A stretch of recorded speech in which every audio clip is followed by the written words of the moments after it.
बगल के आपके एक चौहान जी और मऊ वाले चुनाव हार गए थे, उसी तरह से राजभर बिरादरी में ओम प्रकाश राजभर को पीला गमछा पानी घुमा रहे हैं। एक निषाद जी हैं, निषाद जी जाने संजय निषाद जी को, उनको अपने पार्टी में एक मत्स्य विभाग दिया है। मतलब अगर वो निषाद है तो मछली ही पालेंगे, चाहे वो सरकार में रहे और चाहे घर पे रहे। पीला गमछा वाले बाबा को पिछड़ा वर्ग दिए हैं और तमाम इनको व्यवस्था दिए हैं। इसी तरह से पूरे देश में इन्होंने पिछड़े वर्ग की जातियों में से एक नेता खड़ा किया है। इनका काम क्या है? इन नेताओं का काम है कि अपनी अपनी जात का वोट ले आकर भाजपा की झोली में डाल दे, उसके बाद इनको एक मंत्री पद का झुंझुना दे देते हैं।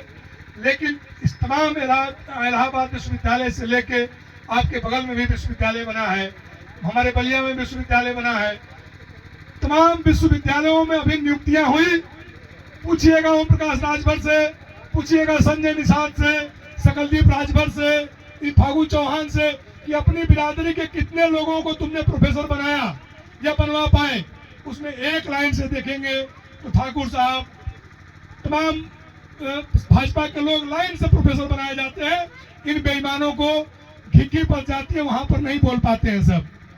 उसी तरह से 69,000 शिक्षक भर्ती हुई, उसमें ओबीसी का आरक्षण ही खत्म कर दिया। ये बेईमान एक बार भी नहीं लड़ पाए। लेकिन ये आते हैं, जब वोट का समय आएगा तो अपने अपने जातियों के बीच में जाएंगे और लोगों को बरगलाएंगे। कांग्रेस पार्टी ने इस देश में गरीबी को कम करने के लिए तमाम समय समय पर कार्यक्रम चलाए, चाहे वो खाद्य सुरक्षा बिल हो, बच्चों को पढ़ने के लिए सभी बच्चों को फ्री शिक्षा हो। इस देश में उसने इतना काम किया कांग्रेस ने कि 2014 तक सबके जेब में कुछ न कुछ हुआ करता था। और जब एक नया मध्यम वर्ग तैयार हुआ जो फ्लैटों में, अपार्टमेंटों में, शहरों में रहता था, उसका दिमाग खराब हो गया। भारतीय जनता पार्टी और मोदी ने बरगला दिया और धर्म के नाम पे भाजपा के साथ चले गए। और जब चले गए तो भाजपा ने उन्हीं के वोट से उन्हीं का शोषण करना शुरू कर दिया।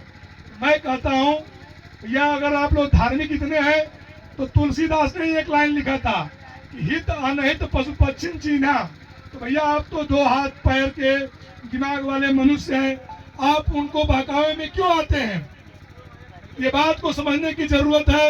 अगर बहुत लंबे समय तक भारतीय जनता पार्टी के हाथों में ये सत्ता रही तो मैं कहता हूं कि वो दिन दूर नहीं है कि आप अपने ही होश में, आपके जिंदा रहते ही आपके जो पीढ़ियों के बच्चे हैं, जो आपके नए भविष्य हैं, उनको यहाँ पर गुलाम बना दिया जाएगा। ये मोबाइल दे दिया गया है सबके हाथ में। जब युवा, हम पहले जब बचपन में छोटे थे, हमारे गांव पे फुटबॉल की, क्रिकेट की, वॉलीबॉल की, हॉकी की टीमें हुआ करती थी। हम लोग टूर्नामेंट कराते थे, खेलते थे, खेलने जाते थे। स्कूल से लौटने के बाद जाते थे और अपने मैदान में फिजिकल एक्सरसाइज करते थे, खेलते थे। आजकल मैं देख रहा हूं कि लड़के एक तो ढंग से स्कूल नहीं जाते हैं, उसके बाद लौट के आते हैं तो एक मोबाइल ले लिए हैं, दिन रात मोबाइल में लगे रहते हैं। और मोबाइल में लगे रहने से नुकसान 2 है। एक तो उनका समय जा रहा है, दूसरा उनकी समझ जा रही है कि भाई अगर खाली रहते तो अपने लिए कोई अवसर की तलाश करते। तो उसमें उन्होंने पूरा गाना भर दिया है, रील पर डाल दिया है। पूरे दिन भर उसमें से क्या करते हैं, एक गाना खत्म हुआ, दूसरा लगाया, तीसरा वीडियो, चौथा वीडियो, दिन भर लेके देखते रहते हैं। इससे क्या हुआ कि पूरी उसकी ऊर्जा और क्षमता बर्बाद हो रही है और अपने लिए वो समय नहीं दे पा रहा है, सोच नहीं पा रहा है। हमें इन सब से बचना है।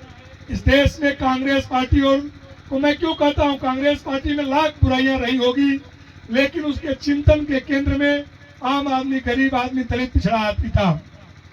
राहुल गांधी को लगातार भारतीय जनता पार्टी डराने का प्रयास कर रही है। आजकल राहुल गांधी को जेल भेजने की कोशिश क्यों हो रही है? राहुल गांधी को जेल भेजना इसलिए चाहते हैं कि राहुल गांधी इस देश के दलितों, पिछड़ों की जातिगत जनगणना की बात कर रहे हैं। वो बात कर रहे हैं कि इस देश में सबकी गिनती करा ली जाए और जिसकी जितनी संख्या हो उसके अनुपात में नौकरियों में, संसाधनों में और उसके जमीनों में उनको हिस्सा दिया जाए। लेकिन भारतीय जनता पार्टी और मोदी कहता है कि हम गरीब माँ के बेटे हैं, पिछड़े वर्ग से आते हैं। एक बार भी वो नहीं कहता है कि इस देश में जातिगत जनगणना हो, जो गरीब लोग हैं उनको हक हिस्सा मिले। तो ये हम कह रहे हैं कि भारतीय जनता पार्टी संघ द्वारा संचालित है, संघ एक जात के लोगों की संगठन है और संघ प्रतिक्रियावादी संगठन है। वो चाहता है कि इस देश की बहुसंख्यक आबादी गरीब बनी रहे ताकि सस्ता श्रम मिल सके और इस देश में उन पर शासन किया जा सके। तो मैं बहुत कुछ न कहते हुए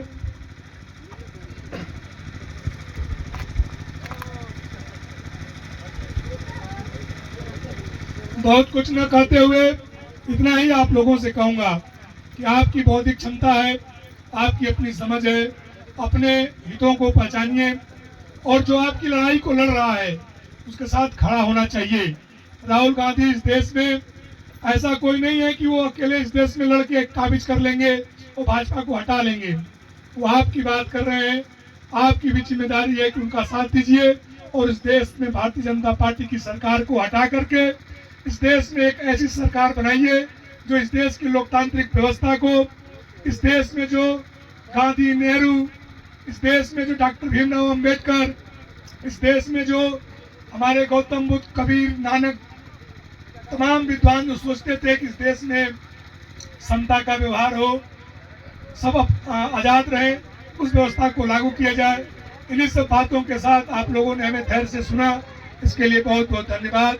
लेकिन इसको विचार करिए और आगे इसके लिए हमें संघर्ष